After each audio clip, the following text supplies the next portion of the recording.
I'm going to go through an example of how to create a surface under very specific circumstances. What we're looking at here is I've got some contours outside, and then I've got a couple of polylines that are almost on top of each other, and they represent the tops and bottoms of a foundation. All of these items have correct elevations, so we can use them to create a surface. So the fact that these two polylines are almost on top of each other, and I'll go back to top-down view so you can see, means that the surface that's created is going to be close to vertical. And if I zoom in really tight, what we'll actually see is there's a little bit of an offset between the two. And that's something that you do need. So you have to have, you can create, this is the lower polyline, you can create a surface, but it can't, or you can create a close to vertical surface, but you can't have a 100% vertical surface. So, but we can work with this, but we have to take some special steps to create the surface because of the fact that you've got a bit of an indent here and because of the fact that you've got a close to vertical surface. Okay, so here's the process that we're going to go through. So I'm switching over to the modeling ribbon, and I want to start building a surface, but first what I have to do is I'm going to do a distance check. So type in dist, and I want to find out how much of an offset we've got here. So I click here, so I'm looking at about 2 centimeters. So, or in this case, or if this was feet, it would be 2/100ths of a foot. So what we first need to do before we build our surface is go to Surface Configurations and configure it so that our length check is set to double that dimension. So I'm going to make it 4 centimeters, and I'm also going to go over to Data Extraction, and I've already done it during my practice. So you want to check on Densify during extract, you want to uncheck Auto, and you want to put in an explicit dimension, in this case 4 centimeters. Okay, so now we're set so that we can build the first part of our surface. So I'll just go straight to Extract a Surface. I'm going to call it Ground, and I'll just window those two polylines and enter. Now, it's important to take a look at what we've created first before we go on to the next step.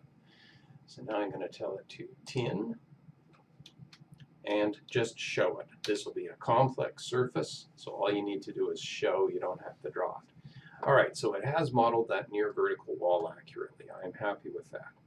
The next step that I want to do is build the rest of the surface. But before I do that, I have to go back into configuration settings and change those settings. And actually, let's do a distance check. So what I want to check is what is the typical distance between data points. So I'll just find out what the distance is between those two dots.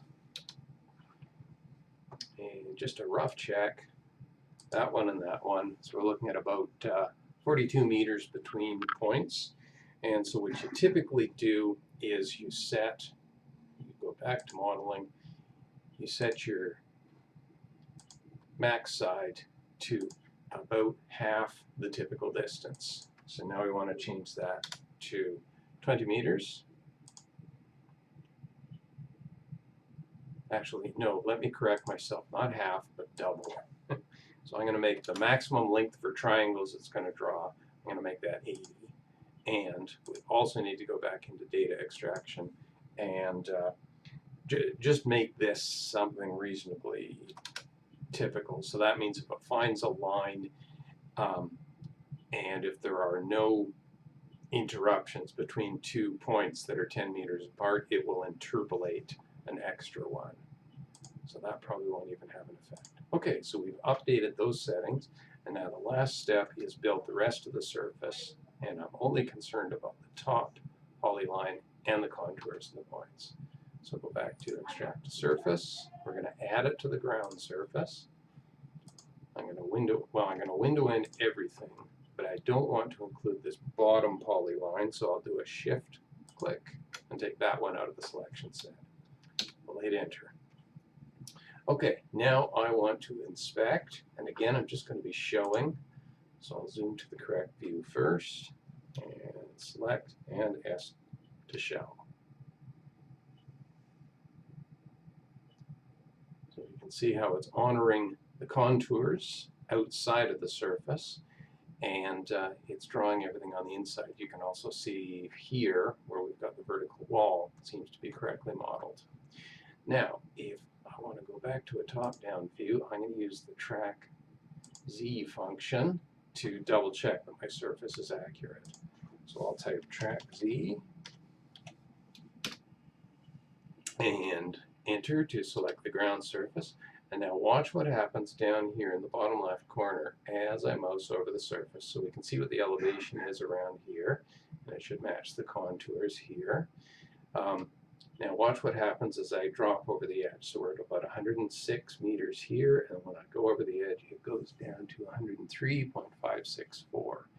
And as I mouse around inside, I want to see that constant elevation because I know it was flat because of the polylines. And you especially want to check in the corners and make sure that you don't have jumps that are incorrectly modeled.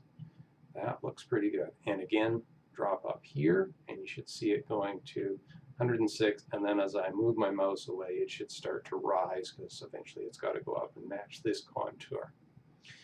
So it looks like we've got that contour, or we've got everything created correctly, and at this point you can save the surface and you're ready to go.